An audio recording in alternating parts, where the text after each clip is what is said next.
पिछला हमारा session soul contracts पे था।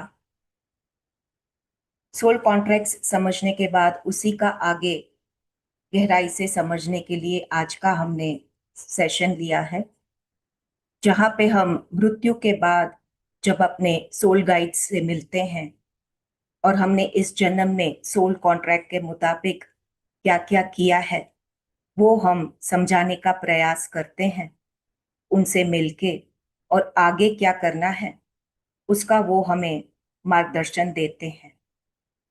लेकिन उस कॉन्ट्रैक्ट को पूरा करना कैसे है उसको हमें पहले समझना पड़ेगा। पिछली बार हमने कहा था ए, बी और सी तीन रास्ते हमें दिए जाते हैं।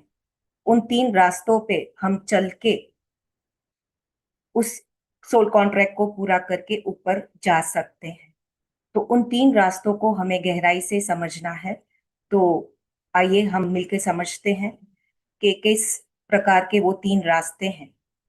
तीन रास्तों को समझने से पहले पृथ्वी पर कई सारी आत्माएं जन्म ले पाती हैं, अपने पाठ ले पाती हैं और अपनी प्रगति कर पाती हैं। ये हमने पिछले सत्र में भी बताया था। लेकिन इन आत्माओं के साथ हमारा कॉन्ट्रैक्ट बनने लगता है इस जन्म में भी। तो कई प्रकार की ऐसी आत्माएं भी पृथ्वी पर होती हैं जो नकारात्मक होती हैं, डार्क फोर्सेस के माध्यम से वो आई हुई होती हैं, जो विघ्न डालती हैं, पृथ्वी को प्रगति करने के लिए अटकाती हैं, हमें भी अटकाती हैं और अपनी तरफ वो हमें खींचने का प्रयास करती हैं। तो इन कई सारी आत्माओं के साथ इस पृथ्वी पर हमारी मुलाकात होती है। तो ए, बी और सी का रास्ता यदि हम समझेंगे ही नहीं तो हमें पता कैसे चलेगा कि हम कौन सी आत्माओं के साथ कनेक्शन में आ रहे हैं और किस प्रकार हमारा रास्ता हम भटक रहे हैं। तो पहले हम प्लान ए को समझेंगे। प्लान ए में जो आत्माएं कई सारे जन्म ले चुकी होती हैं पृथ्वी पर, वो एक स्पष्ट ब्लूप्रिंट बना के, कॉन्ट्रैक्ट बना के पृथ्वी पर आती हैं। अपने गुरुओं का मार्गदर्शन लेके वो अच्छा सा सोल कॉन्ट्रैक्ट बना के आती हैं कि इस पृथ्वी पर मैंने जो जो सीखा है वो मैं गुरु बन के, मेंटर बन के नीचे आके सिखाऊं और मैं खुद आगे का सीख पाऊं और औरों को जो मैं सीखी हुई हूं वो सिखा के उन्हें आगे का मार्गदर्शन दे पाऊं। तो ये उनका स्पष्ट कॉन्ट्रैक्ट होता है और उन्हें वो कॉन्ट्रैक्ट इतना स्पष्ट होता है कि वो आके उसी मार्ग पे चलना शुरू कर देते हैं बिना भटके। यानी उसे कहते हैं प्लान ए। क्योंकि उन्होंने कई सारे जन्म पृथ्वी पे ले लिए हैं, उन्हें अनुभव हो चुका है, वो एक मैच्योर परिपक्व आत्मा हो चुकी होती है और जो खुद ज्ञान बांटने आई है और आगे का सीख के हमें प्रगति करवा के स्वयं खुद की भी प्रगति करती है। ये आत्मा जब जन्म लेती है तो ये भी कई सारे बोझ लेके आती हैं, संघर्ष का, परीक्षाओं का, घृणा का, कष्टों का। ऐसा नहीं है कि ये आत्माएं आती हैं तो उन्हें कोई कष्ट नहीं होता है, उनका जीवन आरामदायक होता है। ऐसा नहीं होता है। उन्हें भी उस प्रकार के कई सारे कष्ट होते हैं और वो उन कष्टों को भुगतते भुगतते, अपनी परीक्षाएं देते देते, संघर्ष को पार करते करते हमारे गुरु बनते हैं, मेंटर बनते हैं, साथ ही साथ अपना प्रगति करते जाते हैं। तो इन संघर्षों के साथ रहते हुए, लोगों के ताने, लोगों का दिया हुआ दुख दर्द लेते लेते वो अपनी साधना करते रहते हैं, अपने मार्ग से बिल्कुल भटकते नहीं हैं। क्योंकि वो स्पष्टता लेके आए हैं कि मुझे इस जन्म को गंवाना नहीं है, मेरा उद्देश्य भटकना नहीं है, मुझे औरों को मार्गदर्शन देके खुद आगे बढ़ना है। ये उनका स्पष्ट कारण होता है इधर आने का।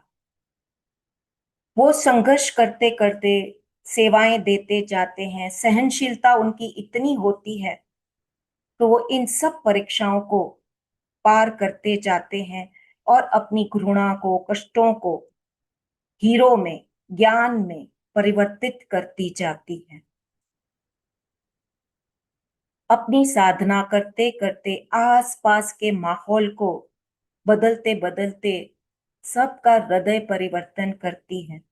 कई सारी आत्माएं जो स्वयं उनको घृणा देती थी, तकलीफें देती थी, उन सब तकलीफों से वो खुद निपटते निपटते औरों का हृदय परिवर्तन करती हैं अपने आचरण से, अपने स्वभाव से, अपने ज्ञान से और अपनी साधना से।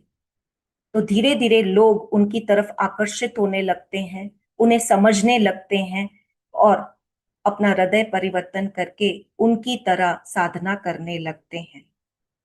और जैसे जैसे ये गुरु बन के अपनी ज्ञान प्रचार करती हैं, लोगों को इस मार्ग पे लाती हैं, तो उनके सब कष्ट, सब संघर्ष धीरे धीरे ज्ञान में, हीरो में परिवर्तित होने लगते हैं। और धीरे धीरे ये आत्मा वापसी की यात्रा की तरफ बढ़ती है और लोगों को संदेश देती जाती है कि मेरे इस जन्म का उद्देश्य आप सबको मार्ग दिखाना था। उस मार्ग पे आप चलिए, जैसे मैं इस मार्ग पे चल के ऊपर उठ रही हूँ, अपनी प्रगति कर रही हूँ, उसी प्रकार से आप भी इस मार्ग पे चल के प्रगति करते जाइए। और धीरे धीरे ये आत्मा वापसी की तरफ जाती है और यहाँ पे अपना योगदान देके जाती है। और जब वो स्वयं अंत में अपने गुरुओं से मिलती है मृत्यु के बाद, तब वो नीचे किए हुए जो जो अच्छे सेवाएं हैं वो हीरो में परिवर्तित करके अपने गुरु के चरणों में रखती है और आगे की प्रगति के लिए वो बढ़ जाती है। ये होता है प्लान ए। जो आत्माएं बुद्ध भगवान की तरह, गुरुओं की तरह इस पृथ्वी पे आती हैं, हमें मार्गदर्शन देती हैं और आगे बढ़ने का मौका देती हैं। भक्त प्रहलाद की तरह, जीसस क्राइस्ट की तरह इस प्रकार की आत्माएं हमें आगे का मार्ग देती हैं। वो संघर्ष खुद तो करती हैं पर साथ साथ उन्हें पार करके दिखाती हैं। तो इस जन्म में हमें पहले तो स्वयं अपने आप को पूछना है कि मुझे कौन से मार्ग पे जाना है, इस जन्म में मुझे आगे कहाँ बढ़ना है, मेरी यात्रा मुझे किस तरफ लेके जानी है। जब तक हमें ये पता ही नहीं है तो हम आगे का मार्ग कैसे ढूंढ पाएंगे। तो हमें पहले खुद को ये पूछना है कि मेरे इस जन्म का उद्देश्य क्या है, मुझे कौन से रास्ते पे जाना है। जो लोग ये सत्संग सुनते हैं, अध्यात्म में आगे बढ़ते हैं, तो उनका मार्ग कहीं ना कहीं उद्देश्य मोक्ष का होता है, आगे बढ़ना ही होता है। तो वो आत्मा इस जन्म में गुरुओं से मिलती है, अपनी आध्यात्मिक प्रगति करती है, अपने कर्मों को पिघलाती है, नए कर्म वो समर्पित करती जाती है और वो नए कर्म इतनी सजगता से सोच समझ के बनाती है कि वो इस पृथ्वी पे वापस अटके नहीं। और ये उनकी चॉइस होती है कि मुझे आगे कौन सी यात्रा में बढ़ना है। तो ये दृढ़ निश्चय करती है कि इस जन्म में मुझे पार होना है। तो वो अपनी आत्मिक प्रगति के लिए सेल्फ रियलाइजेशन के पथ पे चलती है, जहां वो आत्मा को समझ पाए, आगे बढ़ने का रास्ता ढूंढ पाए। तो अब हम समझेंगे कि प्लान बी क्या होता है। प्लान बी में हमें कई सारे भटकाव भी आते हैं और मार्गदर्शक भी मिलते हैं। यदि हम प्लान बी में अच्छे से टिकते हैं तो आगे बढ़ पाते हैं। यानी कि हम जब जन्म लेते हैं तो अपने साथ हम भी कर्मों का बैगेज लेके आते हैं, पिछले जन्मों का, इस जन्म में क्या क्या सीखना है, संघर्ष क्या है, क्या कष्ट हमें आएंगे, कैसी हमें परीक्षाएं देनी पड़ेंगी, उन गुरुओं की तरह हम भी उनकी तरह इस प्रकार के कर्म का पोटला लेके आते हैं। धीरे धीरे हम आगे बढ़ते हैं, बड़े होते जाते हैं, पढ़ लिख जाते हैं, अपना करियर बना लेते हैं, पर अंदर से हमें वो खालीपन महसूस होता है कि मुझे कुछ और करना है इस जन्म में। इस जन्म में सिर्फ करियर बनाना, पढ़ना लिखना, ओहदा पाना ये मेरा उद्देश्य नहीं है। तो वो आगे का कुछ खालीपन का मार्ग ढूंढने लगती है। तो उन्हें धीरे धीरे उस जिज्ञासा के कारण, उस प्रश्न के कारण कोई गुरु मिल जाते हैं, मेंटर मिल जाते हैं, मास्टर मिल जाते हैं, या किसी के कहने पे वो आध्यात्मिक पथ पे आते हैं। पर आध्यात्म में आने के बाद ध्यान साधना के साथ साथ उनका अभी भी इस जन्म का मोह माया छूटा नहीं होता है। इसलिए वो पार्टी करना, नौकरी में प्रगति लेना, एक दूसरे को घृणा करना, अभी तक वो स्थिति नहीं बना पाते हैं, भटकते रहते हैं क्योंकि मोह माया उन्हें खींचती है। पूरी तरह से वो आध्यात्म में आगे नहीं बढ़ पाए हैं इसलिए। और जैसे जैसे वो पार्टी करते हैं, मोह माया में पड़ते हैं, फिर भी वो खालीपन जब उन्हें सताता है उस आत्मा को, तो वो आत्मा आध्यात्म में भी भटकाव में आ जाती है। कभी वो क्रिस्टल हीलिंग, कभी वो अलग अलग टूल्स ढूंढती है, शॉर्टकट ढूंढती है वो आत्मा के, कैसे मैं जल्दी से आध्यात्मिक प्रगति करूं और जल्दी से ऊपर पहुंच पाऊं। शॉर्टकट ढूंढना यानी कई सारे भटकाव में आ जाना। कोई बोलेगा मंत्र जाप में आ जाओ, कोई बोलेगा क्रिस्टल हीलिंग में आ जाओ, कोई बोलेगा थर्ड आई ओपनिंग में आ जाओ। इस प्रकार वो अलग अलग शॉर्टकट्स में भटक जाती है, आध्यात्म के माया में फंस जाती है। पर कई भटकाव के बाद, कई वर्षों के बाद उसे एहसास होता है कि मैं गोल गोल घूमती रही हूं, पर मुझे फिर भी अंदर की बेचैनी सता रही है, मैं अभी भी स्थिर नहीं हुई हूं। तब वो वापस घूम फिर के उस उलझन को ढूंढने की कोशिश करती है। तब उसे अंदर से होती है कि मुझे प्रामाणिक गुरु चाहिए, जो ऑथेंटिक हो, जो मुझे सही मार्गदर्शन दे पाए और मुझे स्थिर कर पाए इस आध्यात्म में, और मुझे आध्यात्म की इस उलझन से, इस भटकाव से निकाले और मुझे आगे का मार्गदर्शन दे। तब वो धीरे धीरे सही गुरुओं के संपर्क में आती है, सेवाएं करना शुरू कर देते हैं, अच्छे प्रवचनों को सुनना, सत्संगों में जाना, अपने कर्मों के बोझ को धीरे धीरे वो कम करती है। जैसे जैसे कर्मों के बोझ कम होते जाते हैं, वैसे वैसे स्पष्टता बढ़ती है, उसके अंदर की क्लैरिटी बढ़ती है कि मुझे किस रास्ते पे आगे बढ़ना है। निस्वार्थ भाव से सेवाएं करके अपने कर्मों को पिघलाना है, अपने तप को बढ़ाना है। तब वो शॉर्टकट का मार्ग नहीं ढूंढती है। अब उसे पता चल गया है कि ये शॉर्टकट का मार्ग मुझे कहीं नहीं ले जा रहा है। मुझे सीधे रास्ते पे चलना होगा, जो भले ही लंबा रास्ता है, कष्टदायी है, पर वो मेरे कर्मों को पिघला रहा है। ये स्वयं उसे महसूस होने लगता है।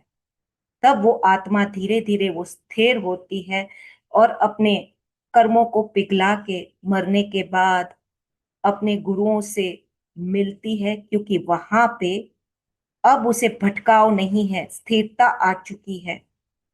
तो उसे वो सही रास्ता मिलता है कि मरने के बाद मुझे कौन से गुरुओं को मिलना है और कौन से रास्ते पे मेरी यात्रा को आगे बढ़ाना है। पर इस बी प्लान में इस तरह आने के पहले हमें समझना होगा कि हम जो भटकते हैं, तो कहीं हम दरवाजा तो नहीं चूक जाएंगे, क्योंकि मरने के बाद हमें इस प्रकार से, अगर हमने सही साधना की है, तो इस प्रकार से हमारे मार्गदर्शक हमें लेने आते हैं क्योंकि ऊपर का रास्ता इतना आसान नहीं है, भटकाव वाला रास्ता है।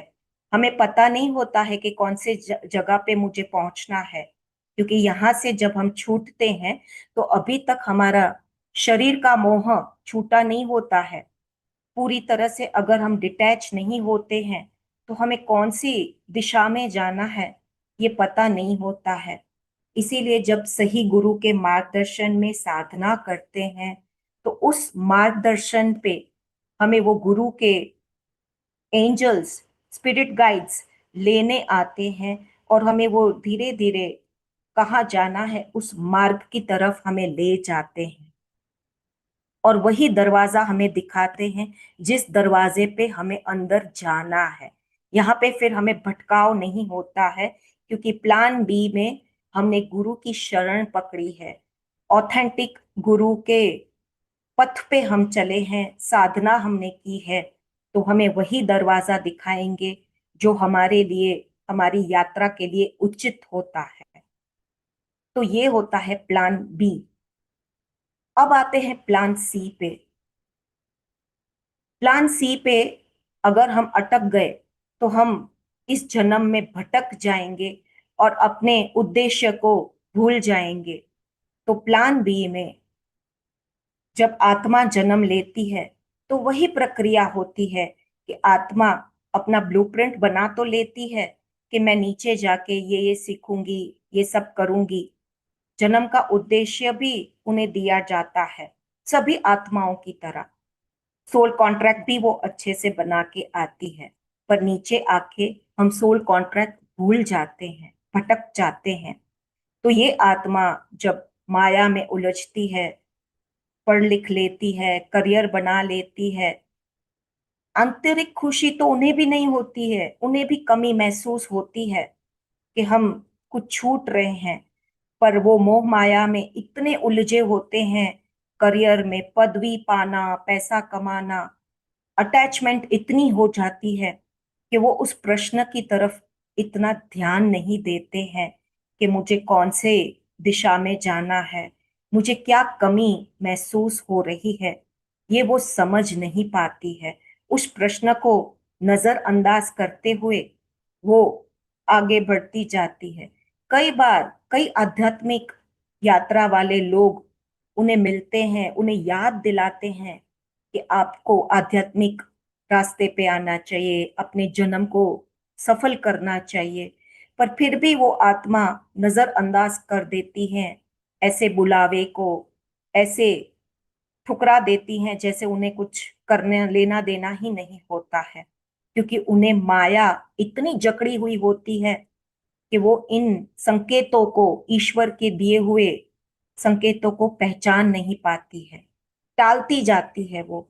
और पार्टियों में इतनी डूबती लग रहती हैं कि धीरे धीरे नकारात्मक शक्तियां, डार्क फोर्सेस जो होती हैं वो उन्हें धीरे धीरे घेरने लगती हैं, क्योंकि वो आत्मा कमजोर है। उसने आध्यात्म का रास्ता चुना ही नहीं, संकेतों को सुना ही नहीं, और वो माया में उलझती गई। तो डार्क एनर्जीज यानी कि नकारात्मक आत्माएं ऐसी ही आत्माओं को अपना टारगेट बनाती हैं और उनके ऊपर हावी होने लगती हैं, और ऐसी संगत ले लेके उनकी आत्मा पे धीरे धीरे कब्जा करने लगती हैं। अब ये आत्मा धीरे धीरे, उसकी ऊर्जा कम कम होती जा रही है। सोल कॉन्ट्रैक्ट तो दूर की बात, अब तो उन्हें संकेत भी नहीं सुनाई देते हैं और वो भटक जाती हैं, भूल चुकी होती हैं कि मुझे जाना कहाँ है। अब डार्क एनर्जीज को और भी मौका मिल जाता है कि अब ये आत्मा पूरी तरह से, इसकी ऊर्जा हम चूस रहे हैं, इसे खत्म कर रहे हैं। अब ये आत्मा हमारे कब्जे में आ जाए और हम अपना उद्देश्य इस आत्मा के माध्यम से पूरा करेंगे। अपना उद्देश्य यानी कि नकारात्मक शक्तियां ऐसी आत्माओं को कब्जे में लेके अपने गलत इरादों को, गलत वासनाओं को पूरा करने लगती हैं इन्हीं आत्माओं के माध्यम से। और जब वो आत्मा मृत्यु की कतार पे आती है, तब उसे याद ही नहीं होता है, भ्रमित हो चुकी होती है कि मुझे जाना कहाँ है। तो जब वो आत्मा मृत्यु पाती है, शरीर मृत्यु पाता है, तब वो ऊपर जाके भटक जाती है, और तब वो नकारात्मक आत्माएं उन्हें गलत दिशा में ले जाके उस आत्मा को जन्म मरण के फेरे में अपना काम निकालने के लिए, उद्देश्य अपना पूरा करने के लिए उसे टारगेट बना चुकी होती हैं। तो उसे जन्म पे जन्म ले लेके गलत अपनी वासनाओं को पूरा करवाती रहती हैं, और वो आत्मा प्लान सी के कारण भटक जाती है। अब उसे बाहर का कोई मार्ग नहीं दिखता है। तो ये होता है प्लान सी। ये तीनों प्लान इस बार आपको समझाने का उद्देश्य यही था कि यदि हम प्लान सी में चले जाएंगे, भटक जाएंगे, तो कौन से दरवाजे पे मरने के बाद हमें खटखटाना है, ये हमें पता ही नहीं होगा कि सच्चा रास्ता कौन सा है और गलत रास्ता कौन सा है। और मरने के बाद ही ज्यादा उलझन होती है, क्योंकि आत्मा जब पृथ्वी से विदा लेती है, तो पृथ्वी के ऊपर का गैप होता है आपके दरवाजे तक का, उस गैप में कई सारे भटकाव वाले रास्ते होते हैं। यदि आपने नीचे साधना नहीं की है, अपना रास्ता नीचे ही नहीं चुना है, तो ऊपर जाके हम भटक जाते हैं। इसीलिए हमारे गुरु, हमारे पूर्वज पहले से कहते हैं कि नाम जाप करो, अपना उद्देश्य पक्का करो, राम राम जपते रहोगे तो आपको आगे के जन्म में कहाँ जाना है वो आपको पता चलने लगता है। यदि अंत समय तक आपने राम नाम नहीं जपा है तो आप भटक जाते हैं। ये हमारे पूर्वज पहले से हमें समझाने का प्रयास करते थे। तो आज वही समय है हमें समझने का कि अगर हम अंत समय तक कहाँ जाना है, उसकी टिकट हमें पता ही नहीं है कहाँ की कटनी है, तो हम कहाँ पे जाएंगे। तो ये जो जन्म होता है, इस जन्म में हमें आगे का प्लान बनाना होता है। अभी के क्षण में रह के, साधना करके, सही गुरुओं के मार्गदर्शन में रह के अपने आगे के जन्म की प्लानिंग यहीं से शुरू होती है। जैसे अगर किसी को दिल्ली जाना है, तो वो दिल्ली की ही ट्रेन की टिकट कटवाएगा या प्लेन की टिकट कटवाएगा। पर यदि वो उसी ट्रेन में किसी और स्टेशन की, किसी और सिटी की टिकट कटवाता है, तो वो दिल्ली कभी पहुंच ही नहीं पाएगा। जब उसे पता होता है कि मुझे दिल्ली जाना है, तो वो दिल्ली की टिकट ही खरीदेगा, और दिल्ली की टिकट खरीदने के बाद दिल्ली जाने की तैयारी करेगा कि यदि मुझे दिल्ली जाना है तो इतने कपड़े लगेंगे, सर्दी है तो सर्दी के कपड़े मुझे लगेंगे, वहां पे मुझे किस प्रकार की चीजें लगेंगी, उस उन चीजों की तैयारी वो करता है। उसी प्रकार से आध्यात्मिक उन्नति अगर हमें करनी है, तो ध्यान साधना कर करके पहले हमें तैयार करना है कि मुझे कहाँ का टिकट चाहिए। क्या मुझे मोक्ष का टिकट चाहिए? क्या मुझे आगे वापस गुरु बन के जन्म लेना है, प्लान ए में आना है, उसका टिकट चाहिए? जब आप उसका टिकट कटवाते हैं, तो फिर उसकी तैयारी करनी पड़ती है कि यहाँ से अगर मुझे मोक्ष में जाना है, तो मोक्ष की तैयारी के लिए मुझे कर्मों के बैगेज को खाली करना पड़ेगा, क्योंकि वहां पे कर्मों का सामान मैं ढो नहीं सकती हूँ। तो धीरे धीरे मुझे कर्मों के सामान को खत्म करना पड़ेगा। उसकी तैयारी इसी जन्म में साधना के माध्यम से, सेवाओं के माध्यम से मुझे करनी पड़ेगी। तो उस तैयारी के लिए मुझे अपने आप को कौन से रास्ते पे लेके जाना है। तो ये हमारा मर्कबा होता है। हमारे पास हमारी आत्मा का वाहन हमारे शरीर में होता है। इसे हमें एक्टिवेट करना पड़ता है, इस वाहन को हमें तैयार करना पड़ता है। तो मर्कबा के वाहन को तैयार करने के लिए हमें ऐसे पहुंचे हुए गुरु की जरूरत पड़ती है, जो हमारे इस वाहन को एक्टिवेट करने में मदद करे और सही दिशा में इस वाहन को ले जाने में हमें सहायक हो, क्योंकि ये आसान नहीं होता है कि आप अपने मर्कबा के आध्यात्मिक उन्नति करके इस वाहन को एक्टिवेट करें। और अगर आपको दिशा नहीं पता है, आपको प्रमाणिक अगर गुरु नहीं मिला है, तो आध्यात्मिक उन्नति करके भी आप ऊपर भटक सकते हैं। इस वाहन को एक्टिवेट करके भी आप ऊपर भटक सकते हैं। ये वाहन एक्टिवेट करना यानी क्या है और मर्कबा क्या है, ये हमें समझना पड़ेगा। तो मर्कबा हमारी लाइट की फील्ड होती है। हमारी जो बॉडी होती है, उसके ऊपर जाने के लिए, बॉडी जब हम छोड़ेंगे, शरीर जब हम छोड़ेंगे, तो हमारी आत्मा को प्रोटेक्ट करके सुरक्षित ऊपर ले जाने का ये वाहन होता है, कि हमारी चेतना को वो ऊपर सुरक्षित पहुंचाए और हमारे लक्ष्य तक ये वाहन हमें पहुंचा पाता है। पर इस प्रगति के लिए, इस एक्टिवेशन के लिए जब हमें प्रमाणिक गुरु मिलता है, तो वो पहले हमारी अविद्या को दूर करता है, यानी हमारे भ्रम को पहले वो खत्म करता है। और अविद्या के बाद वो हमें शक्तिपात देता है।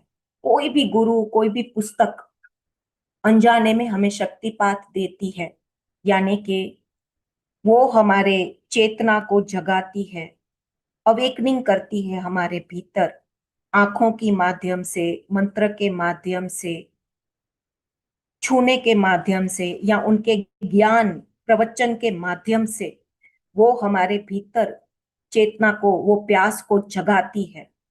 जैसे ही हमारा ये शक्तिपात होता है, फिर वो हमें तत्व ज्ञान देते हैं। पहले वो हमें समझाते हैं कि पहले खुद को पहचानो, क्योंकि प्रमाणिक गुरु कभी आपको भटकाएगा नहीं। यही उसके चरण होते हैं कि वह पहले वो हमारी अविद्या को दूर करता है, हमारे भ्रम को वो दूर करता है, अंधकार को दूर करता है। इसीलिए उनका नाम गुरु होता है, जो हमारे अंधकार को मिटाता है, खत्म करता है। फिर वो हमें शक्तिपात देता है अपने ज्ञान से, प्रवचन से। धीरे धीरे हमारे शक्तिपात के बाद वो हमें तत्व ज्ञान देते हैं। तत्व ज्ञान वो ज्ञान है जहां पे हम खुद को पहचानने लगते हैं कि मैं कौन हूं, यहां मैं क्यों आई हूं, मेरा उद्देश्य क्या है यहाँ पे आने का। जब हमें स्वयं का बोध होने लगता है, सेल्फ रियलाइजेशन होता है, हमारे ब्रह्म होने का बोध हमें मिलता है, तब वो गुरु तत्व का ज्ञान हमें समझ में आने लगता है। फिर हम उनके दिए हुए साधना पे चलते हैं। साधना पे चलना यानी यदि हम सांसों का ध्यान करते हैं, विपासना करते हैं, आनापान सती करते हैं, तो वो हमारी सांसों को तालमेल में बिठा बिठा के हमारे अंदर वो धीरे धीरे अलाइनमेंट लाता है। अलाइनमेंट लाना यानी कि हमारी सोल को, आत्मा के उद्देश्य के साथ हमारे शरीर को, हमारे मन को एक लय में करता है, कि तब ये जाके धीरे धीरे मर्कबा एक्टिवेट होगा। और जब वो पवित्रता बढ़ने लगेगी, धीरे धीरे हम अपने कर्मों को खत्म करते जाते हैं, तो वो खत्म होने के कारण हृदय परिवर्तन होता है और हृदय में पवित्रता जागने लगती है। जैसे जैसे हम पवित्र बनेंगे ना, तो हमारे भीतर से छल कपट खत्म होने लगता है, हमारी राग द्वेष धीरे धीरे खत्म होने लगते हैं। तब हम धीरे धीरे अलाइनमेंट में आने लगते हैं, तालमेल में आने लगते हैं। हमारा शरीर, मन, बुद्धि एक लय में आने लगते हैं।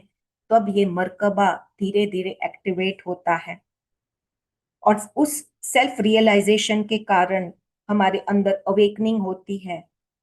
और अवेकनिंग के कारण जो प्रमाणिक गुरु हमें वो मुक्ति का मार्ग दिखाने लगते हैं, तब हमें समझ में आता है कि मुझे कहाँ का टिकट इस जन्म में लेना है।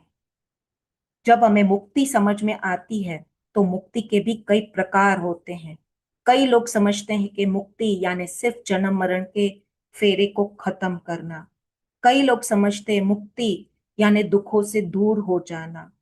कई लोग समझते हैं मुक्ति यानी जीते जी न दुख हमें छू पाए न सुख हमें छू पाए, और हम मध्य में रह के अपने जन्म को पार करें, उसे मुक्ति कहते हैं।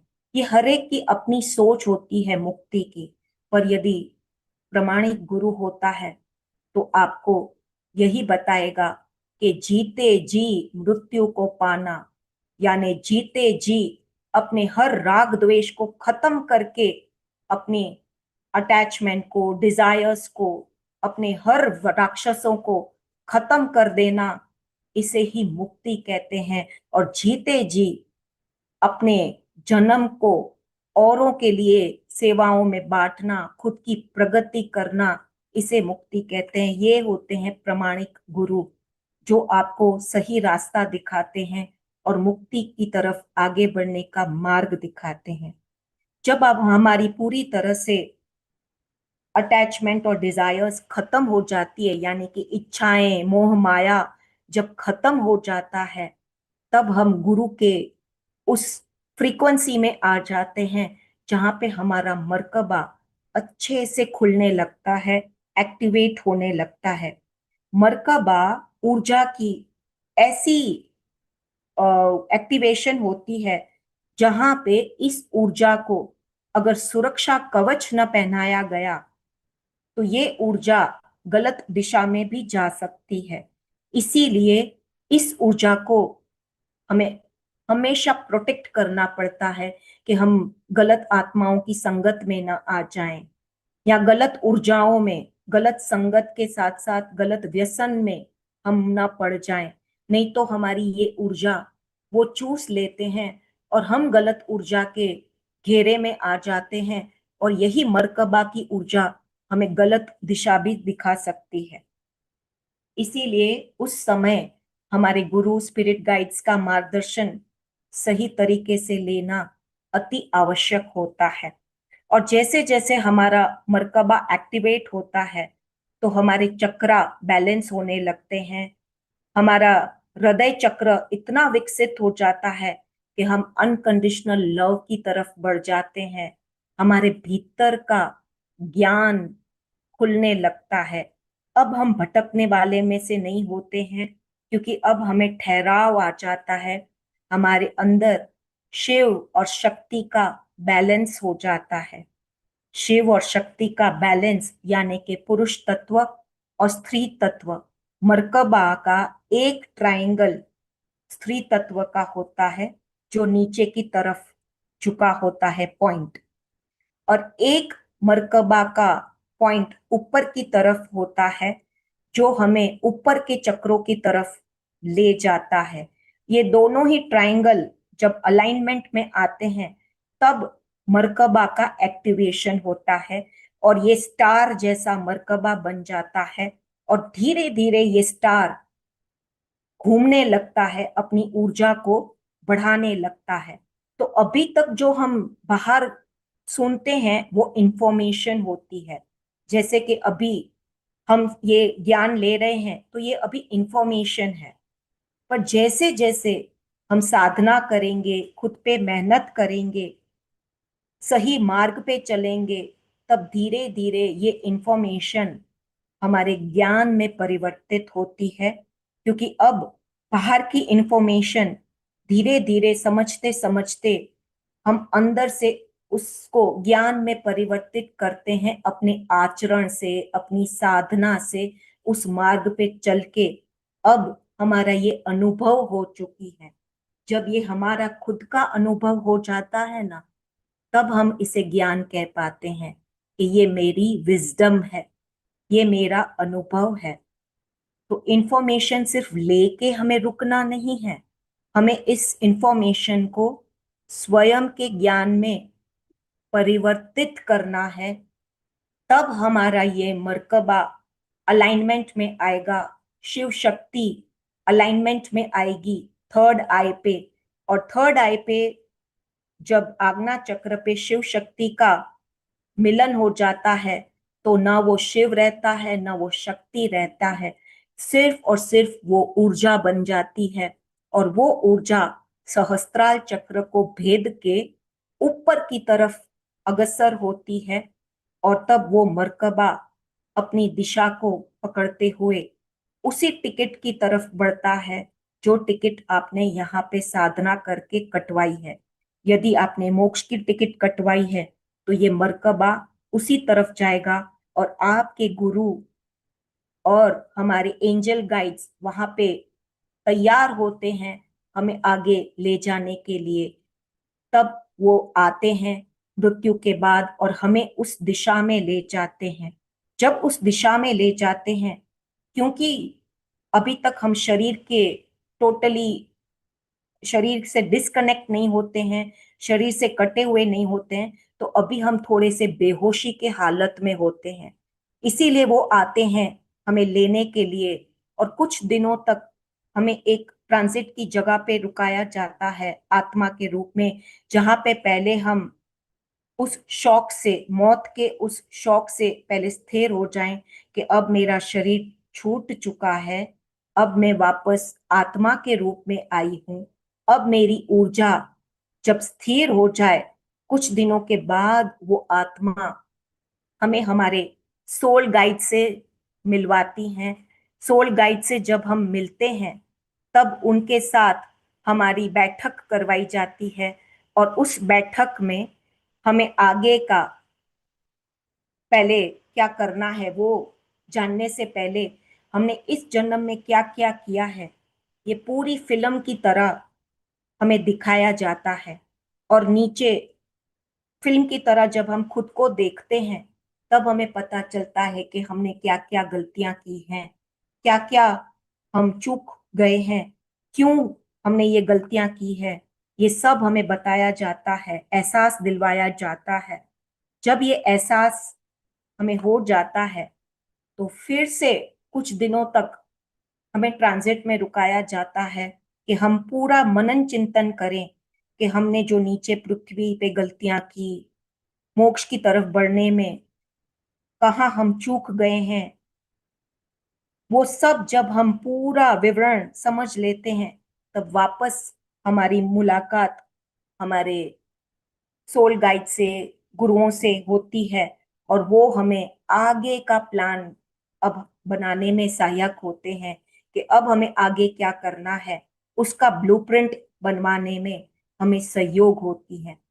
तो इस पूरे यात्रा में अभी का रोल हमारा बहुत महत्वपूर्ण हो जाता है कि अभी के समय में हम क्या निर्णय लेते हैं कि किस तरफ हम जाते हैं, वही हमें आगे बता देता है कि हमें इस जन्म में किस दिशा में जाना है। क्योंकि अभी का जन्म हमें भटकाने वाला भी जन्म है कि थोड़ा हम एक जगह जाते हैं, थोड़ा हम दूसरी जगह जाते हैं। वो सब करते करते हम भटकते भटकते सही गुरु के पास पहुंचते हैं। प्रमाणिक गुरु का अगर हमने साथ ले लिया और उसके पथ पे चले तो हमारे आगे का उद्देश्य पूरा करने में वो हमें सहायक होते हैं। यहाँ पे किसी ने पूछा है कि मंत्र जाप क्या शॉर्टकट होता है? नहीं, मंत्र जाप शॉर्टकट मैं ये नहीं कहूंगी, ये हर जन्म का उद्देश्य होता है। क्योंकि एकदम से आध्यात्मिक प्रगति हम नहीं कर पाते हैं, इसलिए एक जन्म हम मूर्ति पूजा लेते हैं, फिर एक जन्म हम मंत्र जाप लेते हैं, क्योंकि हमें सीखना है, हमारी आत्मा को नया नया सीखना है। तो वो उस जन्म में उसी मार्ग को पकड़ती है, और फिर थोड़ा थोड़ा हो के वो इस जन्म में ध्यान साधना के मार्ग पे आती हैं। ध्यान साधना के मार्ग से उठते उठते अभी डायरेक्ट पाथ को भी वो पकड़ती हैं। डायरेक्ट पाथ यानी जो रमन महर्षि ने हमें बताया है कि जब आत्मा को एहसास हो जाता है कि ये पूरी दुनिया माया है, स्वप्न है, जीते जी जब उसे एहसास हो जाता है, जो मैंने कहा ना कि प्रमाणिक गुरु आपको सही मार्गदर्शन देखता कि है कि मोक्ष होता क्या है। तो मोक्ष जानने के लिए वो गुरु आपको पहले डायरेक्ट पाथ समझाएंगे कि ये जो तुम दुनिया जी रहे हो ये असल में माया है, इल्यूजन है, भ्रम है, स्वप्न है। इस स्वप्न में तुम अपना किरदार निभा रहे हो, जहां पे तुमने कहानी लिखी है तुम ही उसे डायरेक्ट कर रहे हो, तुम ही उसका रोल निभा रहे हो और तुम ही उसमें अपना खेल खेल रहे हो। जब हमें ये पूरा समझ में आने लगेगा ना, तो धीरे धीरे हम उस मार्ग को समझ पाते हैं। तब हमें इस जन्म में पता चलने लगता है कि मुझे तो इस जन्म में कई सारे ऐसे गुरु मिले हैं जो मुझे बता रहे हैं कि हाँ ये मार्ग तुम्हारे लिए उचित है। तो ये आप अपनी आत्मा से पूछिए कि मेरे लिए कौन सा मार्ग सही है। जब हमें ये पता चलने लगता है ना, तब हम उस जन्म को उस साधना की तरफ ले जाते हैं। जैसे कई सारे लोग इस जन्म में सिर्फ ध्यान को ही अपना मार्ग समझते हैं, पर कई सारे लोग अभी भी ऐसे हैं जो मंत्र जाप को अपनाना चाहते हैं।